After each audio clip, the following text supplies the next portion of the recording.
Welcome to Mission Evolution Radio Show with Gwilda Wiyaka, bringing together today's leading experts to uncover ever-deepening spiritual truths and the latest scientific developments in support of the evolution of humankind. For more information on Mission Evolution Radio with Gwilda Wiyaka, visit www.missionevolution.org. And now, here's the host of Mission Evolution, Miss Gwilda Wiyaka.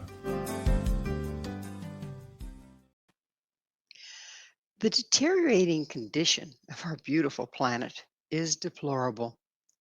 With the escalation of habitat encroachment, deforestation, pollution, and general exploitation, the future is looking grim. It would appear we're an ecologically narcissistic race to the detriment of everything around us. Can this be healed? Mission Evolution Radio TV show is coming to you around the world on the Voice of Canada Broadcast Network, www.vocbn.ca. With us this hour to explore the concept of ecological narcissism and possible solutions is Jeanine M. Canty. Jeanine is a professor of transformative studies at the California Institute of Integral Studies in San Francisco, telecommunicating from Boulder, Colorado. Formerly the chair of environmental studies at Naropa University, she continues to guest teach at Naropa and at the Pacifica Graduate Institute's ecopsychology certification program. A lover of nature and justice, contemplative practices, her teaching intersects issues of social and ecological justice, ecopsychology, and the process of worldview expansion and change. She's the author of numerous books, her latest, Returning the Self to Nature, Undoing Our Collective Narcissism and Healing Our Planet. You can find Jeanine at www.ciis.edu/profile/Jeanine-Canty. Jeanine, thank you so much for joining us on Mission Evolution. Oh, thank you for hosting me. It's a pleasure. You're all the way in Arizona now. You kind of bounce back and forth between Arizona and Colorado, yes? I do. It's not a bad life. I spend time in the winter and spring a bit with my mother in Arizona. Nice. Oh, family's so important, particularly right now. Yeah. So you're a professor of transformative studies. What are transformative studies? Yeah, transformative studies, they can fit in lots of different kind of pairings. And I particularly focus on transformative learning and change and really working with adults' worldviews and how to make them more resilient to expand to meet the challenges of the present. And I've done a lot of that in terms of specifically working around both ecological and social issues, kind of the crises of our times. That's definitely a crisis, isn't it? Yeah. Do you find that people are kind of backsliding in a certain way, given the political environment and everything else? It seems like people are kind of pulling back and going to their opposite corners and shoring up their defenses and not really very expansive at this time. Yes, that's definitely a important observation that people really need to pay attention to. There's been such a kind of a backlash against both ecological and social issues, and in many ways, it's a failure of these movements to meet people where they're at. Transformative learning theory really holds that you can only work with people's transformation by just going just over their boundary levels, their kind of comfort within their worldviews. And a lot of the momentum, some of our climate change and social issues movements have made create, in some ways, othering where everyone doesn't see a role that they'll have in a new vision of the future. And so people get really protective and fearful of what that might mean for them. So it's really important to have change that includes everyone, where people really belong and see a place for themselves. Do people actually go into fear that they might lose something that, one of their sacred cows if they become more ecologically conscious?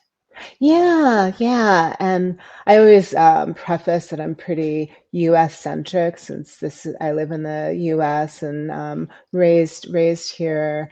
And so I look at that in terms of often there's this paradigm of what the, American dream is and what the success is, and people pull themselves up from their bootstraps, and a lot of the goals of the American dream is to have unbridled success, where we have the country always has a bigger GDP, and people can really obtain all of these economic resources and kind of a quote unquote beautiful life.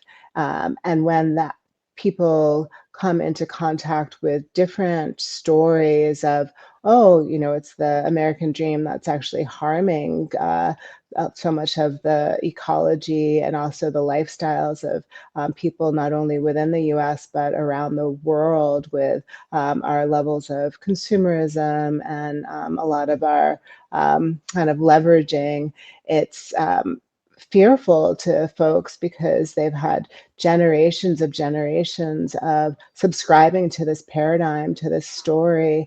And so there hasn't really been much preparation for what would a different story be, and how would my happiness and well-being actually fit into this. And so yeah, it's really scary, and we end up people end up employing all of our defense mechanisms, and yeah, definitely it's a thing.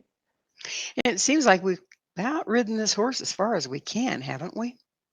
Yeah, we have. And I think what we're witnessing right now is kind of a clamp down to try to almost, milk every ounce of, yeah, kind of corporate global capitalism to, um, um, yeah, increase wealth, keep with the same story. But what we're witnessing is something that many, including David Corton and Joanna Macy, call the great unraveling, where we're seeing worldwide systems just start to unbuckle, fail. And most people, even if they subscribe to this worldview, can recognize that.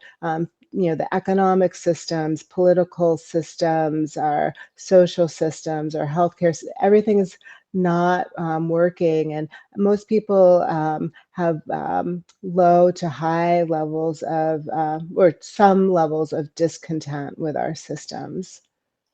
And yet at the same time, that trying, the beating the dead horse to the very end has Mm. people very polarized, doesn't it? It sure does. Yeah, it sure does. And I think that goes back to both fear, but also a story that's told to different, I would use the term positionalities, whether it's our class or our politics or our race, even gender, of who's with us and who's not with us. And so it's a long-standing strategy to keep people separate from one another, so we vote and act against our common interests, because most of us aren't flooding with abundance of money, or profiting from some of these large scale systems. Yet if we're told that we can, or this is a possibility for us, and other people are taking away our freedoms, we can easily subscribe to that, because we haven't really been um, shown and experienced different ways of being. Yeah, different options are a good thing at this point. So Yeah. what's eco psychology? Yeah, and some people say eco psychology. Often I use eco psychology, and so it's really bringing together the eco, which is in Latin, it's oikos, which is home, with psychology, which is of course psyche. And eco psychology was created with a need to address how people of Western civilization specifically, and I extend that to anyone that's living under the paradigm of corporate globalization, how we really cut ourselves off from our relationships with nature, remembering that we're animals living with Earth systems, dependent on all of Earth's the life of the planet, and we've created a power over disconnection in our psyches and in our just day to day. And by doing so, we've not only hurt the planet, creating human caused climate change, we've also spiraled into pathology within the human systems, that we see excess suffering with people because we're so disconnected from Earth. And ecopsychology, it was really created for two needs. The environmental movement realized that it wasn't doing so great in terms of a lot of its tactics revolved around shaming and blaming. And most people don't enjoy shaming and blaming, myself included, and realized that it could benefit from using some developmental theories and practices within the field of psychology. And then the second was that actually the mainstream field of psychology, which really arose as part of the Western paradigm, could use some ecology in terms of looking at larger collective issues. Most psychology is about a privatized relationship. You or me, one person with their therapist, and you keep everything kind of in that closed issue, and it's all about, what's your relationship with your father, your mother, your partner, your children, but never really looking at, well, if the planet's suffering, the planet's dying in many spaces, wouldn't that affect my psyche and my well-being? Don't those parallel? And there's four major assumptions of eco-psychology that I work from. And the first is that the Earth is calling for healing. We see so many, I don't even have to paint them out here, but we see so many devastating statistics, major catastrophes, pollution, plastic, we can go on and on, but just really recognizing that the Earth is suffering, and so much of that is caused by our current human systems. And then the second one is that people are suffering, and really looking at what John Powell would call surplus suffering.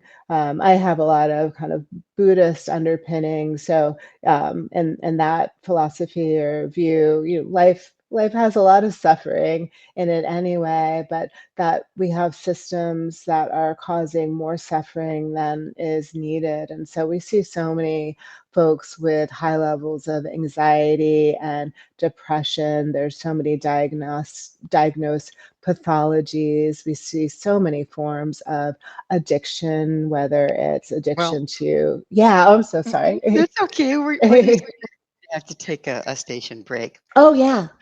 Jeanine and I will return very shortly, so don't you go away. This is Mission Evolution, www.missionevolution.org. Ecopsychology. Is that something like sending trees to therapy? This with us this hour discussing the many facets of ecopsychology is Jeanine M. Canty, the author of Returning the Self to Nature, Undoing Our Collective Narcissism, and Healing Our Planet. Jeanine, we were just talking about ecopsychology, and it's a whole new way of looking at things versus being a one-on-one on the couch with your therapist. Is it working with your relationship with nature, say, for instance? It is. And really looking at how we're connected and we're of the same system. And so there's lots of concepts and practices within eco psychology.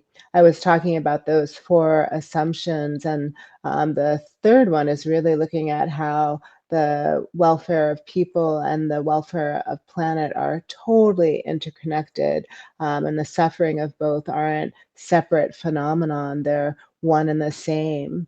And so attuning back to our relationships with nature can spark so many forms of reconnection and healing. Haven't we disconnected from nature to our extreme detriment? I mean, there's so many studies out there now that are starting to recognize that when we separated ourselves from the planet, we don't walk barefoot on the ground anymore. We're not grounded. I mean, our physical health is suffering as a result. Have you looked into that and what's your take on all of that? Yeah, oh, sure. Yes, that's fully spot on. And there's so much research out there, and there's a number of fields related with ecopsychology, including climate psychology and ecotherapy, and a number of others as well that will bring that to front and center. Eco psychology also goes kind of way back to how did we disconnect from nature and what are the origins from that and what are the results of doing that. And so going way back to just looking at how all of us have ancestors that were earth-based peoples, and when did we separate our identities from nature, and even looking at indigenous Europeans and being ripped from the land through different movements such as the rise of church and state, really turning more earth-based kind of farm communities into workers for the larger systems and moving to the cities. And there's a whole kind of progression of breaking our earth-based traditions, our hunter-gatherer ways, and really moving into what some would call domestication, where we're staying in one place and looking at how that results in women giving higher rates of birth and then needing more resources and spreading out across the planet to support different empires. And also just looking at the way we went from having more direct hands-on experience, whether it was through gathering food, growing food, making things from our hands, to then living in a more mechanistic society where most of us don't really have skills to survive with, and looking at how abstraction has become so much of our main life, where in some ways it's such a gift that we have such abstract thinking minds, so we can do things like write books and create in technology, but also looking at how that's resulted in a disconnection from our bodies, disconnection from firsthand experiences, how the invention of the written word and Well, abstract thinking. Yeah. we've gotten away from so much of the interface between nature and humans. Yes. And then we've always got a better idea, right? So it's not good enough to just get a carrot that's grown out of the ground. We have Mhm. to dehydrate it and process it and, put it in these little packages and so you can heat it in your microwave. And pretty Mhm. soon our nutrition, our groundedness, all of that has gone by the wayside. What do you see the result of that? Oh, yeah. We have so many people that are just really sick.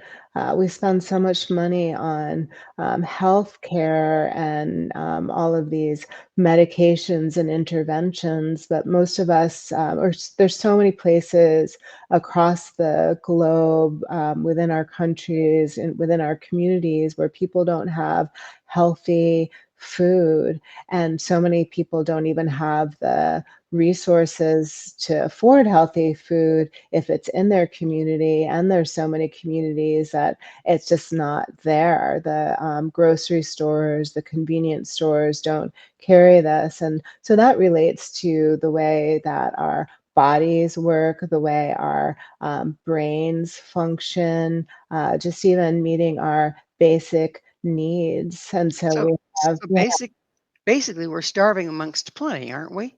Mhm. There's all you walk into a grocery store, it's full of stuff, Yeah. but how much of it is actually food is it to question. So what's ecological justice? Yeah, ecological justice is really looking at how women, uh, children, indigenous peoples, people of color, as well as poor and working class peoples have less access to environmental well-being, and they're marginalized by their class and their race and their genders and age. And I would also put in there people with varying abilities as well as LGBTQ communities. And these are communities that have less political and economic power to fight different corporations that might bring toxicity to their communities. Yeah. That's scary too. It's like we have to live here, and yet if a corporation wants to move in and frack, okay, and destroy the groundwater, there's nothing that stops it. And so Yeah. we're subject to that. Is that what you're talking about there? Yeah, and there's communities such as where I live in Boulder is a fairly affluent community. So the community, if a harming industry comes in, people can rally and take time off and protest and have the power to move it somewhere else. But then it goes to someone else's community, and It that's doesn't have a the power, right? exactly, Yeah. exactly. And so yeah, just the idea that there's no throwaway, even if there's justice throughout one community or one nation, then it just gets exported to another nation that has less political and economic power. So what's the emotional bond between humans and the earth? And I'm sure Oh that's yeah. stressed right now. Yeah, well, we're innately kin. There's a term, biophilia, which is that there's just love between humans and nature, because Earth is our home. This is the place that we arise from. Uh, in ecopsychology, one of my favorite authors, psychologist, Charles Glendenning, talks about this concept called the primal matrix that builds on the work of Christina and Stanislav Grof, but really saying that our innate, intact state of being has three dimensions. And the first is this belonging, feeling at home in the world, and really knowing that when we're within Earth, even though it's not a completely safe experience, nothing ever is really safe, we feel a oneness with land and water. We're dependent on clean air. Most of us love animals, and we were talking about hummingbirds. Yeah. Yeah, but at the same time, um, people have become afraid of nature. Mhm. I remember one time my former sister-in-law, I was going to go out and take my children backpacking, just me and the kids, right? And she says, "You're not going to do that without a man. In fact, why are you doing that anyway?" Right? Right. And it's to me that I'm at home there, but I started watching that after I noticed it displayed in her, and I realized most people, particularly women who are supposed to be the most connected to the planet, are terrified of nature. Yeah. Yeah, and that's actually the converse of biophilia, biophobia.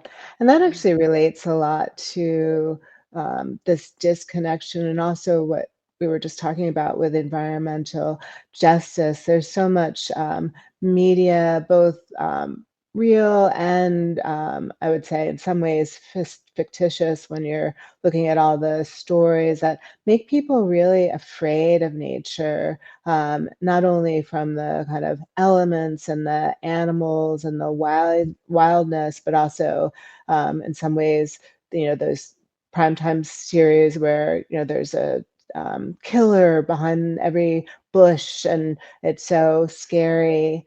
And then also just the idea that getting dirty is something bad, and that we're supposed to be these well kept, groomed, pristine, especially as women, folk, and that we need to be taken care of. And being with Earth, it requires strength and endurance and getting dirty. And yeah, so there's a lot of that myth, but there's so many wild women getting out there with nature. I think it's kind of in our blood, isn't it? The feminine and the earth are very much related. Yes, yes, and I love the field of ecofeminism that really looks at the long history that women have with Earth, and so many of the great myths of our of humanity. Earth is feminine, and today we hear of Gaia theory from James Lovelock and Lynn Margolis looking at Earth as a living system, but really Gaia as a goddess. And so many people say Mother Earth, and Earth gives birth to everyone, every being, and we're fully dependent. I like the image of imagining that we all have umbilical cords tethering us to Earth because we're those types of beings. Well, it's amazing how many of the indigenous people were more matriarchal and had a really deep, sacred relationship with the earth and what they considered the earth goddess. And when did that turn around? When did we lose that? Yeah, and I mean, I think it's important that to recognize that not everyone has lost that because there's over 350 million indigenous people, many inhabiting matriarchal systems and living within the lands that they originated in, with the most folks that have lost our earth-based connections. It has been a cycle of really ownership of land and breaking ties, what we were talking about with church and state. Also, there was in Europe and across the globe the witch burnings, which Oh, was yeah. really, yeah, Well, on that cheery yeah. note, we're going to have another station break. Okay. Janine and I will be right back to continue our discussion. So stay right there. This is Mission Evolution, missionevolution.org. Has everyone got their heads stuck in the sand? This is Mission Evolution, missionevolution.org. With us discussing the climate crisis is Jeanine M. Canty. You can find Jeanine at www.ciis.edu/profile/Jeanine-Canty. Jeanine, it's kind of hard to miss that the earth is struggling, the people are struggling in our current system, and yet seems like denial is the norm. What's going on there? Yeah, it's so painful to witness how many people, and really more over culture and corporations, will spew this language of denial. I think again it goes back to fear of having to change, and also fear that there's a hidden agenda from others that aren't like oneself that's pushing these agendas. And so, yeah, a lot of distrust between people from different political and identity spectrums. And there's also just a fear of what would it look like if we started to attune to climate crisis and actually had to change. Uh, I think, again, being US centric, we like people in the US, we like our stuff and our things and consumerism, and being told that our consumerism is at the heart of the ecological disasters that we're seeing is really painful. Or looking at our the way that we drive automobiles and get our goods, and so many folks' livelihoods are dependent on these systems that are harming. So it's really scary to think about it. And when we receive messages from our government and corporations that we don't have to worry about this, that it's not a thing, and to just calm down, and scientists are coming up with other solutions so you don't have to change. We want to believe that because that's easier than to think about having to change our entire lives. And that therein lies the problem, isn't it? That these systems are so overlording that, particularly at this late date in the state of the planet, it's going to take some radical change, isn't it? Yeah. Yeah, it's gonna take such, big amounts of change, yet at the heart of it, which is, in some ways elegant and lovely, some of it is about being simple. And most of us have ancestral roots where we can pull back to of what simplicity looks like. And so many of us, I can speak from my own, experience, are so burnt out of all of the things we need to do in terms of keeping up with consumerism, with work, with social media, with all of these expectations. And so having ways to be more simple, yet also meet our needs for livelihood and wellness are actually possible might be interested in, oh, what would that look like?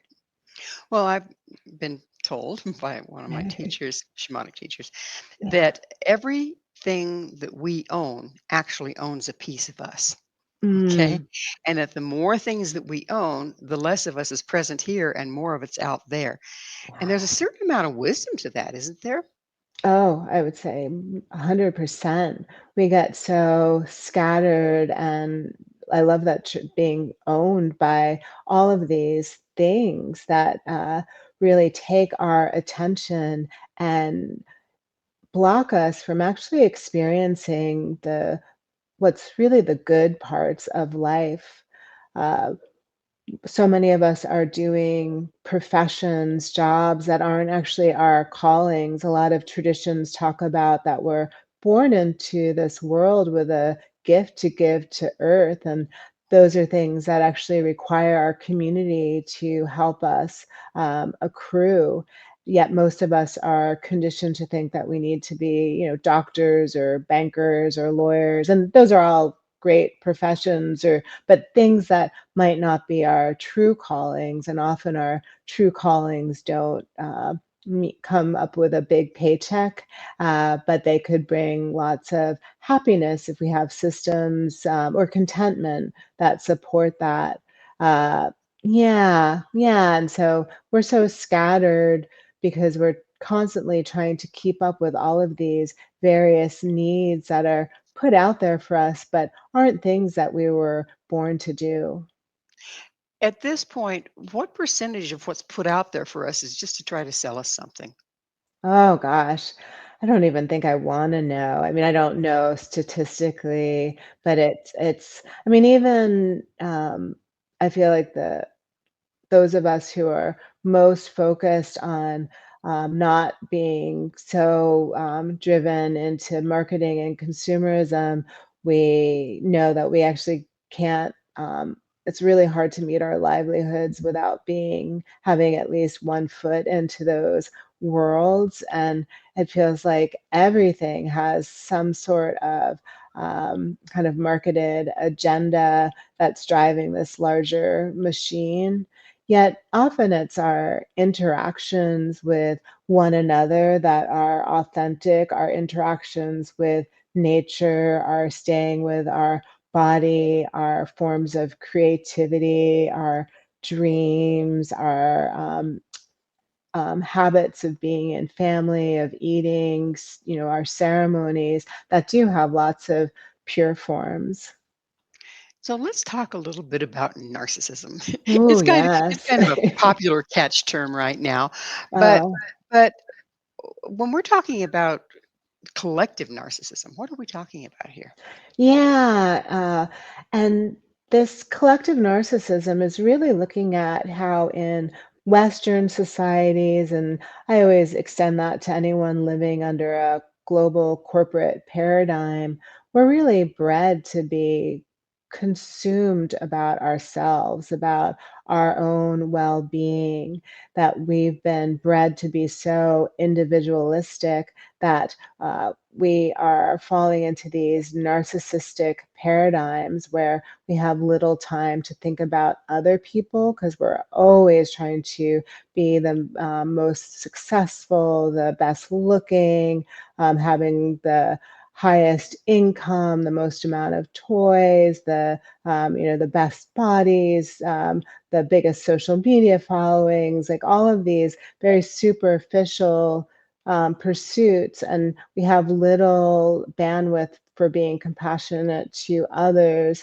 and then very little bandwidth to being concerned of what's happening globally, especially to the earth. And yeah, I noticed that with the kind of rise of this use of the term narcissists, and everyone's calling everyone else a narcissist, or that's an extreme, but that there is a lot of truth in terms of there's not necessarily more people classified with extreme narcissism or narcissistic personality disorder, but as a larger culture, we're really so conditioned to be narcissistic, because when we do so, we actually consume more because we have a fear of not being enough. So I looked at the patterns of individual narcissism and really noticed how this is operating on a collective scale with societies. Well, whether it's individual or the societal, Yeah. the one thing that um, seems to characterize narcissism is this unfulfillable hunger, like hungry ghosts. Like there's never enough. You're never good enough. You're never pretty enough. There's never enough, and yet people are chasing that ghost, if you will, to the detriment of the planet. How can we miss that, and how can we start to see it? Yeah, and that's actually maybe the saddest part of narcissism, is that it comes about from a wound. And most people demonize folks that are labeled as being highly narcissistic, but we don't necessarily ask, like, well, what happened to you? And when the kind of the psychology behind it pinpoints that they had faulty attachments, that they had um, damaged relationships with their primary caregivers to such an extent that they had to create a fictitious kind of cocoon, a fictitious world that's protective of themselves. And so while a narcissist comes off as so selfish and ego driven, thinking they're so boastful and arrogant, deep inside they're incredibly damaged and insecure, and so they're constantly just trying to fulfill these needs. And then when we relate that to the larger culture, when we look at our broken relationship to our primary caregiver, Mother Earth, we're constantly looking to fill needs through all sorts of addictions and other faulty uh, um, pursuits. And yet it's not working. It hasn't worked. It never does work. What's it going to take to shake us out of it? Yeah, that's a great question. And there's, um, I think a lot of it is really coming to acceptance in terms of recognize that the systems that we're functioning within aren't working for pretty much everyone. And that's actually one of the things I love about eco-psychology, is that underneath that, it's saying that everyone under a global corporate paradigm is traumatized. And so for me, that's really sparks compassion. I'm less angry at a person in control or at the top, because I wouldn't treat anyone who is traumatized or as an enemy. And so coming to some sort of acceptance of these things. And what I mentioned before when we were talking about the unraveling of systems, learning some information, getting more aware of what's going on across the globe with all of these issues is a good start of understanding. And, there's the um, heady part of it, which again is abstract thinking, but a big piece is actually feeling it.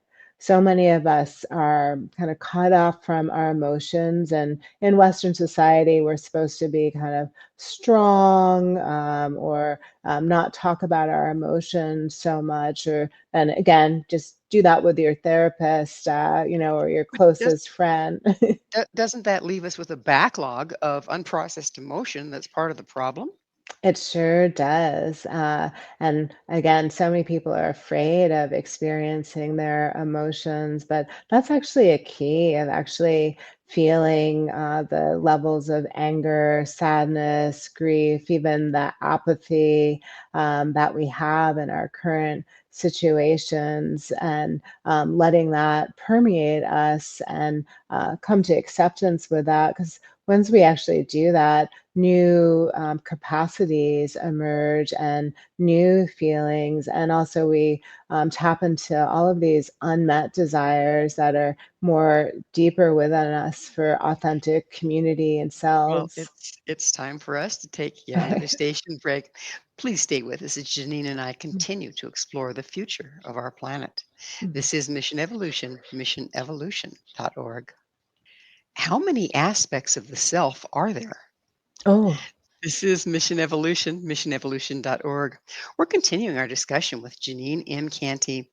You can find Janine at www.ciis.edu/profiles/Janine-Canty. Janine, let's discuss aspects of the self. What is the ecological self? yeah, I love the ecological self. And this is a concept that was developed by the one of the founders of the deep ecology movement, Arne Næss, a Norwegian philosopher and deep powder skier. And it's really when we start to extend our boundaries, where we kind of break open from being just these individual egos or individual bodies, and start to connect with beings in nature. So maybe at first it's just a bunny that's in the backyard that we see each morning, and oh, there's that bunny, or you're sitting outside and there's a bird and who's tweeting, and you decide to tweet back, and suddenly you're in a conversation, or there's a particular tree that you sit under or walk by each day. Suddenly we might realize that we're kind of having a little bit of a love affair with this other being, that we care so much for them that we realize that our wellness is bound up with their wellness, and our boundaries extend. And we start doing this with lots of beings in the bioregions that we live in, to extend that we've changed. So what is the multicultural self? Oh, yeah, the multicultural self, it's similar in terms of moving into the human world. When we start talking to folks that are different than us, outside of our own, maybe gender or race or political boundaries or religions, nations, all sorts of the class, and we learn their stories, they stop being like the other, and we actually get curious about their histories, their lineages, their suffering. And we realize that, again, we maybe we become friends, and perhaps there's some love that blooms between us, that we realize that our well-being is bound up with them. And once again, we change. But you said something pretty interesting, and that was curiosity. Mhm. Is curiosity the cure for the judgmentalism that we've been brought up with? That if somebody's different, we must judge against it to make ourselves okay. Yeah, I would say curiosity is really important. I also like using the term and practice of generosity lately, of when I come into contact with someone and there's some sort of interaction that I can hold in my lens, that I want the best interaction between the two of us that's possible, knowing that one person doesn't have to win or one person doesn't lose. So, how can I hold space large enough for both of us to inhabit? And so, yeah, being curious about what's going on for others is, I think, so key to all of that. Again, as you were speaking, what comes to mind for me is neutrality. That Mm, everything is so polarized, it's us or them, that yeah, at least one of the parties, is there an adult present, right? At least right. one of the parties needs to come into a little more neutral stance before they can even see the other person. What Yeah. is your recommendation to start moving towards that neutrality? Yeah. Oh, there's so much there. And in eco-psychology, there is actually a term called arrested development, which is basically saying most adults in our society, we never had those proper rites of passage with Earth to be mature adults. So most of us are functioning as at the maturity level of teenagers or even lower than that. So becoming mature, being more self-aware of our own biases and the way we're holding the way we think and playing that out in the world, and also giving space for other views and other practices, other realities. So many of us, or most of us, inhabit a fixed worldview that we, of course, think is correct, or else we wouldn't be in it. But so much of it comes from our upbringings. We were born into And specific. we never re-examine it. Exactly. And we don't do what's called, what Putnam would call bridging, that we don't have enough experiences with people that have different worldviews to have the ability to expand our own or play around with our own. Well, back to the selves. What is the transpersonal self?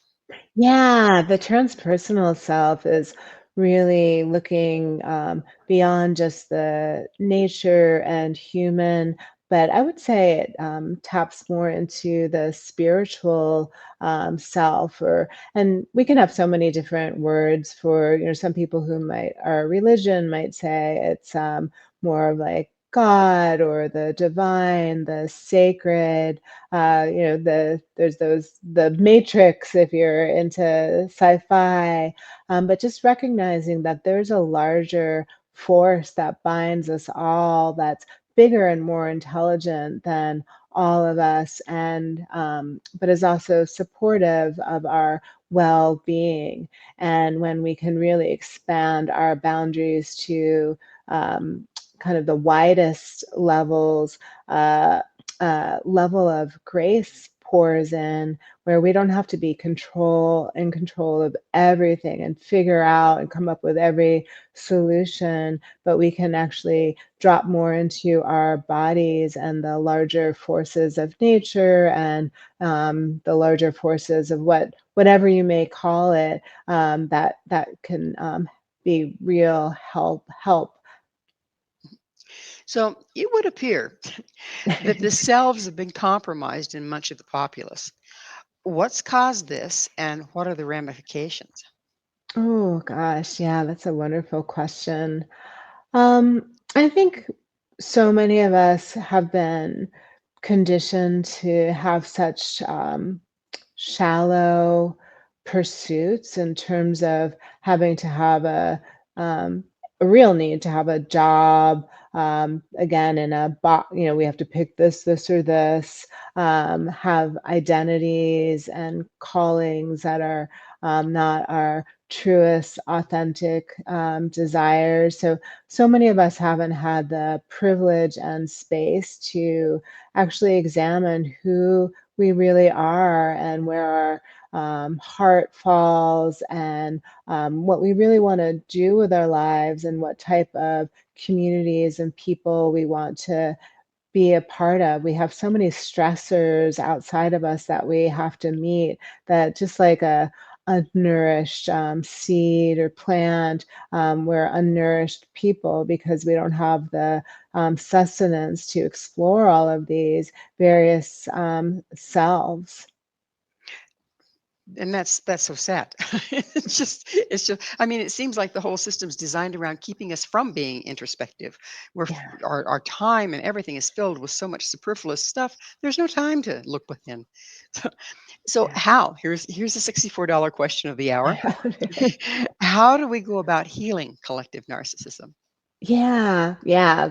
Um, that is really, again, what I was speaking about before the break in terms of becoming aware of the issue, becoming aware of these unraveling systems, feeling the deep emotions that's involved with it, and also starting to reaccrue our inherent gifts, our birthrights that many of us haven't tapped into. For me, a big part, obviously, is that ecological self and starting to spend time in nature, in community, being curious.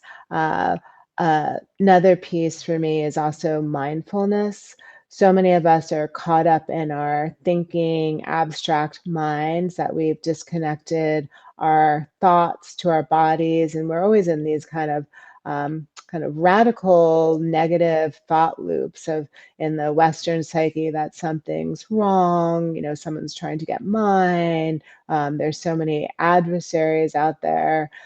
So being able to notice that and how much it operates in like almost every moment of each day and starting to quiet that and start attending to just like the nowness of being here.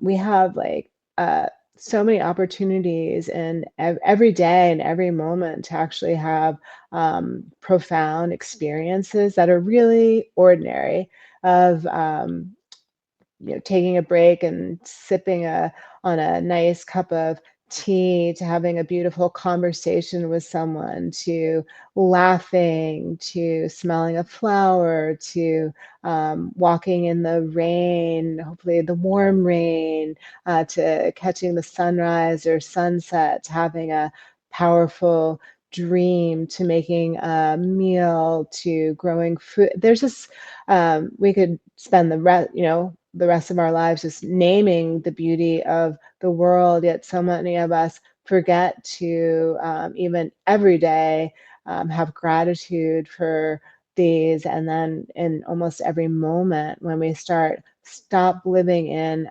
abstraction, and of course that's a privilege because so many of us, so many people are struggling financially. There's so much suffering, yet so many of those things are actually free, even if there's access. Well, Uh, it's about time. oh We're wow! going to be out of time, but before we Wow. close, I really need to ask you, Janine, what is your mission? Oh yeah. In the widest lens, it's to bring greater well-being to all sentient beings, particularly through working with the paradigms of folks within Western uh, civilization to connect with nature and their transpersonal selves. That's a very valuable mission, particularly at this time. Mhm. And may I wish you all the luck in the world on it. Oh, Yeah. thank you.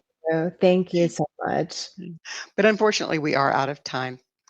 We will thank Janine so much for coming on the show. Our guest this hour has been Jeanine M. Canty, the author of Returning the Self to the Self to Nature, undoing our collective narcissism and healing our planet. To find out more about Janine, where you can find her books and all she has to offer, visit www.ciis.edu/profiles/Janine-Canty. This has been Mission Evolution with Gwilda Wiyaka. For more information or to enjoy our past archived episodes, visit our website, www.missionevolution.org. But please be sure to join me right here again on the Voice of Canada Broadcast Network, vocbn.ca, where this mission will continue, bringing information, resources, and support to our rapidly evolving world.